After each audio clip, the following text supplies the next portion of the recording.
வணக்கம். உங்கள் ரேகா மீண்டும் இன்று இணைந்து கொள்வதில் பெரும் மகிழ்ச்சி அடைகின்றேன். இந்த காதலர் மாதத்திலே நேற்று முதலாம் நாள் உங்களுக்கு கவிஞனின் காதலை பற்றி கூறினேன். இன்று இரண்டாம் நாள் ஒரு பூவின் காதலை பற்றி கூறுகின்றேன். பூக்களின் காதலை பற்றி அறிவோம். புது கவிதையில் பூவுக்குள்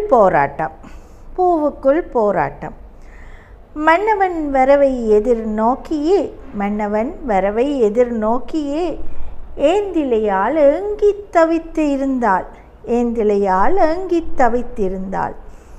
மஞ்சத்தில் கூம்பியே மனப்போராட்டத்தில் மனங்கவர்ந்த மதியவன் ஆலிங்கனத்தால் பூவையும் விழிமடல் திறந்தே மலர்ந்தாள்.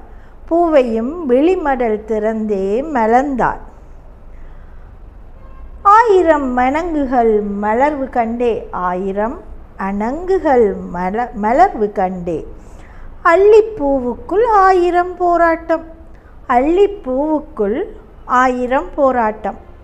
மன்னவன் வரவை எதிர்நோக்கியே ஏந்திலையால் ஏங்கித் தவித்து இருந்தாள்.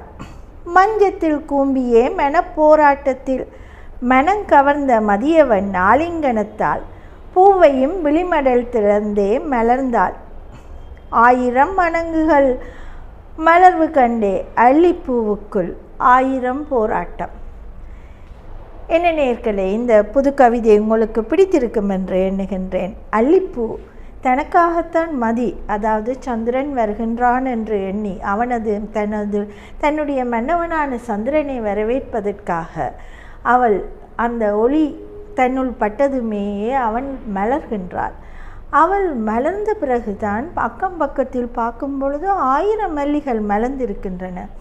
அடடா, என் காதலன் எனக்காக மட்டும் வரவில்லையா, என்ன இத்தனை அல்லிகள் மலர்ந்திருக்கின்றது என்று அவளுக்குள் 1000 போராட்டங்கள் உருவாகியதாக எழுதியுள்ள இந்த பூவுக்குள் போராட்டம் என்ற புது கவிதை உங்களுக்கு பிடித்திருக்கும் என்று எண்ணுகின்றேன். மீண்டும் நாளை சந்திக்கும் வரை உங்களிடமிருந்து விடைபெறுபவள் என்றும் உங்கள் ரேகா. நன்றி, வணக்கம்.